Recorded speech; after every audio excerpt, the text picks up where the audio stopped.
जय माता दी दोस्तों, इस बार चैत्र नवरात्रि 9 अप्रैल 2024 दिन मंगलवार से शुरू हो चुकी है। दोस्तों, इस बार चैत्र नवरात्रि में पहला दिन मंगलवार पड़ रहा है। दोस्तों, नवरात्रि में इस बार मां दुर्गा घोड़े पर सवार होकर पृथ्वी लोक पर पधार चुकी है। शास्त्रों में वर्णित है कि मान्यताओं के अनुसार अगर चैत्र नवरात्रि पर यदि माता रानी का आगमन उनके वाहन सिंह पर नहीं बल्कि घोड़े पर होगा तो मान्यता है कि माता दुर्गा का घोड़े पर सवार होकर आना बहुत ही शुभ और कल्याणकारी माना जाता है। जीवन सुखमय हो जाता है, भक्ति का भरपूर लाभ भक्त जनों को मिलता है, दिल में सुकून मिलता है। माता वैष्णव भरपूर आशीर्वाद देती है।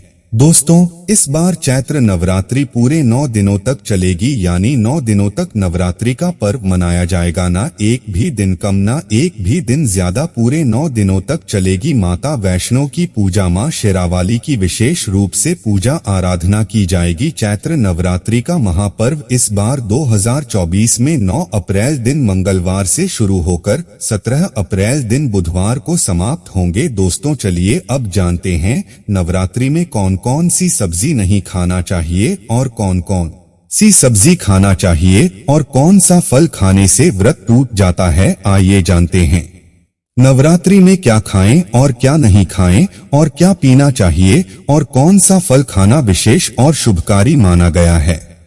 आज हम आपको विस्तार से बताएंगे, लेकिन आगे बढ़ने से पहले कमेंट बॉक्स में जय माता दी जरूर लिखें, जिससे मां की कृपा आप पर बने और आपके सारे कष्ट दूर हो सकें। साथ ही वीडियो को एक लाइक अपने माता रानी के लिए जरूर करें और साथ में चैनल को सब्सक्राइब करें। तो चलिए शुरू करते हैं आज की प्रस्तुति।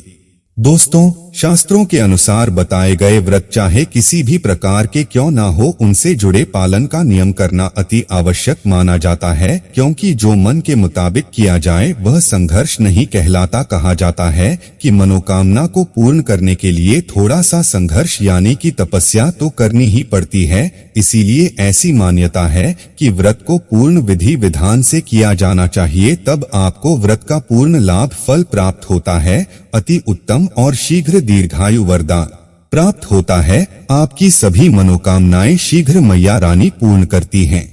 ऐसे व्यक्ति को मरने के बाद माता रानी के चरणों में स्थान मिलता है।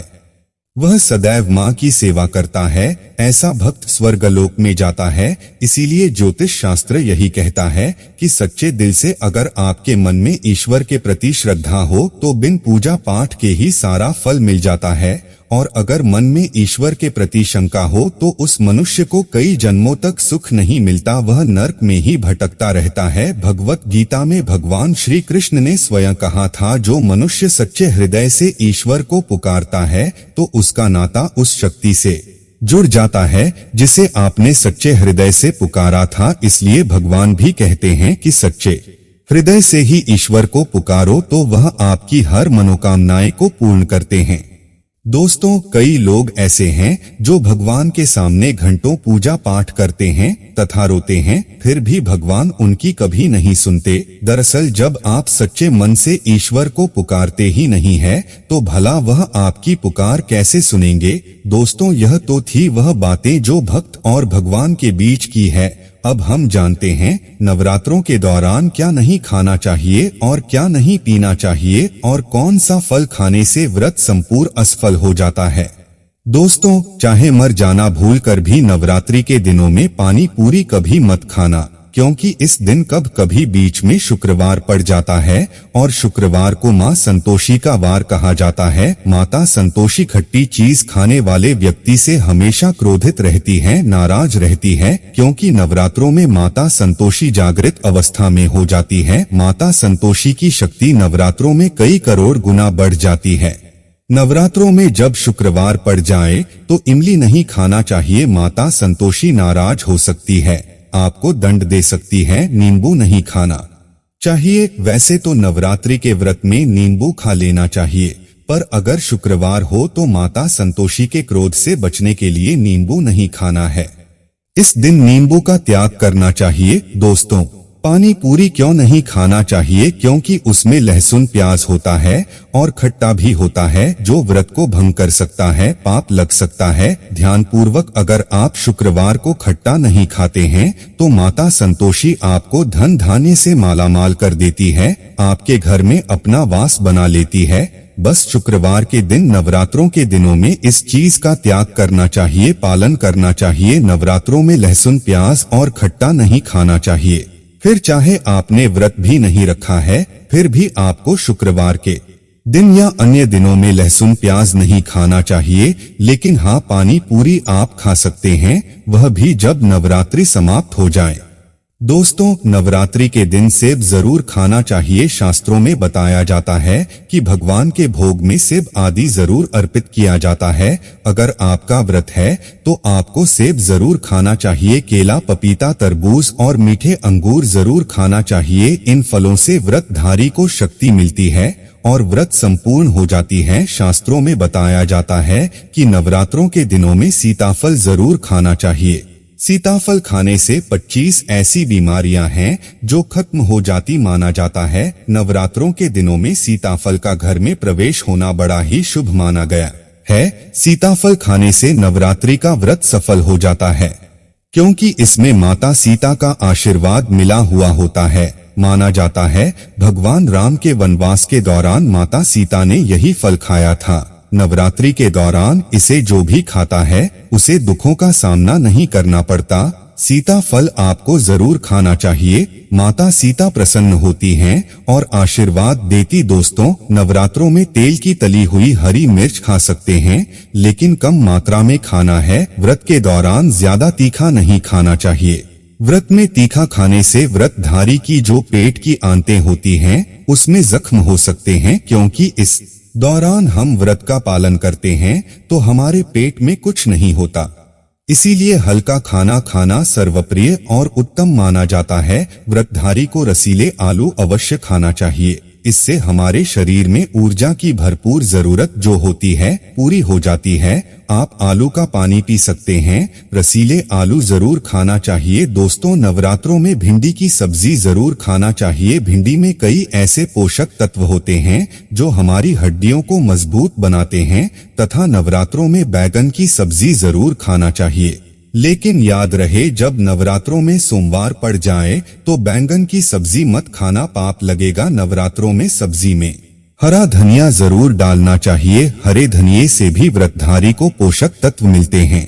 नवरात्रों में हरा धनिया अवश्य खाएं, इससे जो शुगर लेवल होगा वह कम हो जाएगा। नवरात्रों में रिफाइंड का तेल और सरसों का तेल भूलकर भी व्रत के दौरान नहीं खाना चाहिए। मूंगफली का तेल और देसी घी और गोले का तेल खाना अच्छा माना जाता है। दोस्तों, नवरात्रों में व्रतधारी को डब्बा बंद लस्सी, डब्बा बंद जूस नहीं पीना चाहिए। उसमें कई केमिकल मिले होते हैं जिसके कारण आपका व्रत टूट सकता है। जब भी आप फलों का जूस पिए तो याद रखें उसमें नमक न डालें, नहीं तो व्रत टूट जाएगा। साथ ही साथ जूस में बर्फ भी नहीं डालना चाहिए। फलों का सादा जूस पीने से व्रत सफल होता है। दोस्तों, नवरात्रि के दौरान सिंघाड़े का आटा या कुट्टू का आटा खाने से पहले यह देख लें कि आटा पुराना नहीं होना चाहिए, क्योंकि पुराने आटे में कीड़े वगैरह पड़ जाते हैं जिसके कारण आपका व्रत टूट सकता है। क्योंकि यह छोटे छोटे कीड़े हमें दिखाई नहीं देते और आपके मुंह तक पहुंच जाते हैं।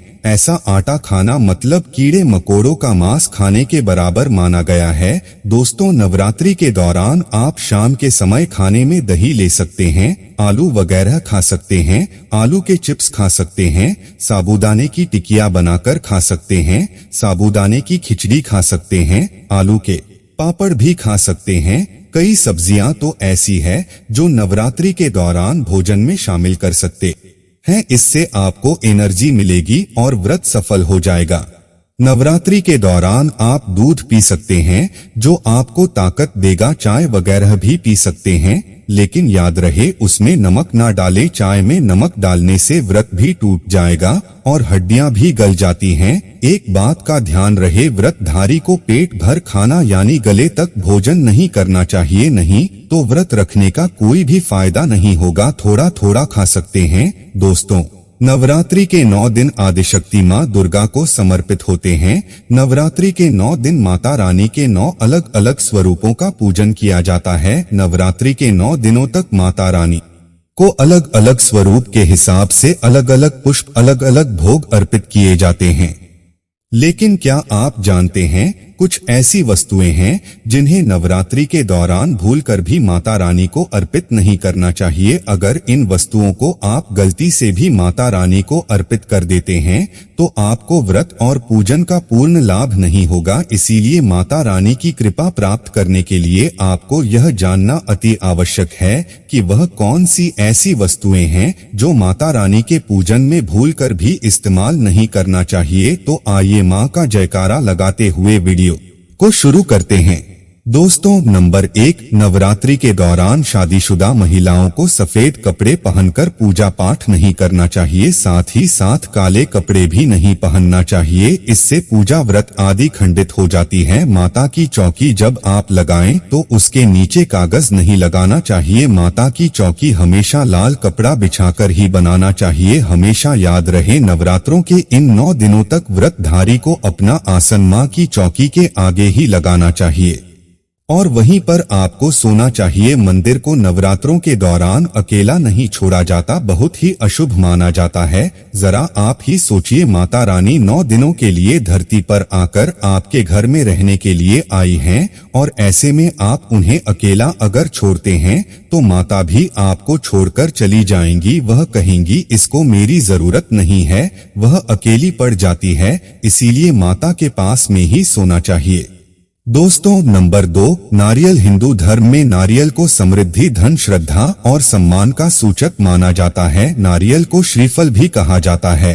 नारियल को सुख समृद्धि में वृद्धि करने वाला माना जाता है। नारियल का हर मांगलिक कार्य में विशेष महत्व होता है। जैसे कि आप सभी जानते हैं कि माता रानी के कई मंदिरों में नारियल से बलि भी दी जाती है और माता रानी के पूजन में नारियल का इस्तेमाल हम सभी करते हैं। खासकर कलश की स्थापना नारियल रखकर ही की जाती है। माता रानी की पूजन में हम नारियल इस्तेमाल करते समय कुछ गलतियां कर बैठते हैं। दोस्तों, नारियल कई प्रकार के होते हैं, एक हरा, दूसरा सूखा जिसके अंदर पानी होता है। जिस नारियल के अंदर पानी होता है, माता रानी के पूजन में सदैव पानी वाला और जटा वाला नारियल ही इस्तेमाल करें। नारियल पूर्ण होना चाहिए, नारियल चटका हुआ या टूटा हुआ नहीं होना चाहिए, क्योंकि साबुत नारियल ही पूर्ण और पवित्रता का प्रतीक होता है। साबुत नारियल ही सुख समृद्धि का प्रतीक होता है। साबुत नारियल को ही श्रीफल यानी कि माँ लक्ष्मी का फल कहा जाता है। नवरात्रि में माता रानी के कलश की स्थापना करते समय जटा वाला यानी पानी वाला नारियल ही कलश पर स्थापित करना चाहिए। साथ ही यह ध्यान रखना चाहिए कि नारियल को सदैव कलश के ऊपर लेटा कर रखना चाहिए। घट स्थापना करते समय कभी भी नारियल को खड़ा करके नहीं रखा जाता। नारियल को सदैव लेटाकर कलश के ऊपर रखा जाता है। साथ ही नारियल को स्थापित करने से पहले आप नारियल को लाल कपड़े में लपेटकर उस पर और फिर लाल चुनरी उड़ाकर आप नारियल को कलश के ऊपर स्थापित करें। शास्त्रों के अनुसार कलश के ऊपर जब सही तरीके से नारियल रखा जाता है और सही प्रकार का नारियल रखा जाता है, तभी ही व्रत और पूजन का पूर्ण फल प्राप्त होता है। यह भी ध्यान रहे कि महिलाएं माता रानी को नारियल अर्पित तो कर सकती हैं, लेकिन कभी भी माता रानी के सामने नारियल को भूलकर भी ना तोड़े, क्योंकि नारियल बीज रूप होता है और स्त्रियां बीज रूप से ही शिशु को जन्म देती है। इसीलिए कभी भी महिलाओं को नारियल नहीं तोड़ना चाहिए। दोस्तों, नंबर 3, लौंग। लौंग हम सभी माता रानी के पूजन में इस्तेमाल करते हैं, लेकिन लौंग का इस्तेमाल करते समय एक बहुत बड़ी गलती कर बैठते हैं। हमेशा ध्यान रखना चाहिए कि माता रानी को सदैव फूल वाली लौंग ही अर्पित करना चाहिए। जिस लौंग के ऊपर फूल नहीं होता या फिर जिस लौंग के पीछे लकड़ी की डंडी नहीं होती, उसको आप माता रानी के पूजन में भूल कर भी इस्तेमाल ना करें। फूल वाले लौंगों को ही पूर्ण माना जाता है और माता रानी की पूजन में कोई भी अपूर्ण वस्तु, कोई भी खराब वस्तु या टूटे हुए अक्षत इस्तेमाल नहीं करना चाहिए। इसीलिए सदैव माता रानी की पूजन में फूल वाली लौंग का ही इस्तेमाल करें। दोस्तों, नंबर 4, तुलसी के पत्ते अर्पित नहीं करने चाहिए। माँ दुर्गा के पूजन में तुलसी पत्र का इस्तेमाल करना वर्जित माना जाता है। तुलसी पत्र के अलावा भी माता रानी को अर्पित नहीं करना चाहिए और दुर्वा भी माता रानी को अर्पित नहीं करना चाहिए। दुर्वा भगवान श्री गणेश को अति प्रिय है। नवरात्रि में आप भगवान गणेश को दुर्वा अर्पित कर सकते हैं। भगवान विजी को तुलसी के पत्ते अवश्य अर्पित कर सकते हैं, लेकिन माता रानी को भूलकर भी तुलसी के पत्ते या दूर्वा अर्पित न करें। माता रानी को सफेद फूल भी अर्पित न करें। माता रानी को सदैव लाल रंग के फूल अर्पित करने चाहिए। लाल रंग के फूल माता रानी को अति प्रिय है। खासकर माता को गुड़हल और कमल के फूल अति प्रिय हैं। शास्त्रों में बताया जाता है कि घर में माता रानी की 2 या 3 मूर्तियां या फोटो नहीं होने चाहिए। इस बात का भी आप विशेष ध्यान रखें कि माता रानी के पूजन में कोई भी खंडित चीज इस्तेमाल ना करें, जैसे कि छटका हुआ या टूटा हुआ दीपक या फिर चटका हुआ कोई बर्तन। साथ ही यह भी ध्यान रहे कि लोहे की और प्लास्टिक के बर्तन आप माता रानी के पूजन में इस्तेमाल ना करें, क्योंकि प्लास्टिक के चाइनीज बर्तन हड्डियों के पाउडर से मिलकर बनते हैं। ऐसा ना करें। ऐसे बर्तनों को माता रानी के पूजन से सदैव दूर रखें। माता रानी को जो पुष्प अर्पित कर रहे हैं उन्हें सूंघ नहीं, सूंघ हुए फूल या गिरे हुए फूल या फिर मुरझाए हुए फूल माता को अर्पित न करें। साथ ही साथ दोस्तों, व्रत रखने वालों को दाढ़ी, मूछ और बाल नहीं कटवाने चाहिए। 9 दिनों तक नाखून नहीं काटने चाहिए। अगर अखंड ज्योति जला रहे हैं तो इन दिनों घर खाली छोड़कर नहीं जाएं। साथ ही साथ खाने में प्याज, लहसुन और नॉनवेज ना खाएं। 9 दिन का व्रत रखने वालों को गंदे और बिना धुले कपड़े नहीं पहनने चाहिए। साथ ही साथ व्रत रखने वाले लोगों को बेल्ट, चप्पल, जूते, बैग जैसी चमड़े की चीजों का इस्तेमाल नहीं करना चाहिए। साथ ही साथ फलाहार एक ही जगह पर बैठकर ग्रहण करें। नवरात्रि के 9 दिन माता दुर्गा की भक्ति करने के दिन होते हैं। माता के भक्तों को इस दौरान काले रंग के कपड़ों को पहनने से बचना चाहिए। इसके अलावा कपड़ों की सिलाई करना भी इस दौरान अशुभ माना जाता है। इस वीडियो में बस इतना ही। हम मिलेंगे किसी नई जानकारी के साथ। अगर आप माँ दुर्गा को अपने घर बुलाना चाहते हैं तो कमेंट बॉक्स में जय माँ दुर्गा अवश्य लिखिएगा। धन्यवाद।